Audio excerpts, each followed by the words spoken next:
empêché à l'État de mobiliser suffisamment de moyens pour encadrer ces enseignants, pour encadrer ces fonctionnaires, bien les rémunérer, pour encadrer ces juges, ces magistrats, pour qu'ils disent le droit, qu'ils protègent l'autorité de l'État et renforcent l'État de droit. Donc tout ça, c'est la corruption qui en est à la base. Donc il fallait la combattre. Je crois que personne ne peut me contredire là-dessus.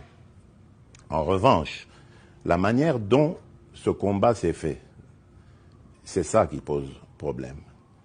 Il faut pas oublier que nous avons affaire à des Congolais qui ont vécu au Congo, qui ont aussi été victimes ou peut-être acteurs de cette corruption. Donc cette corruption qui est devenue une seconde nature quelque part au Congo. Donc c'est sur eux qu'il faut compter parce que je ne vais pas faire venir des étrangers pour faire le travail à notre place. Et j'ai lancé un appel au début de mon mandat pour que les compatriotes vivant à l'extérieur reviennent, mais ce n'est pas une garantie non plus. Même à l'extérieur, on trouve des gens à l'esprit corrompu aussi. Donc ce n'est pas...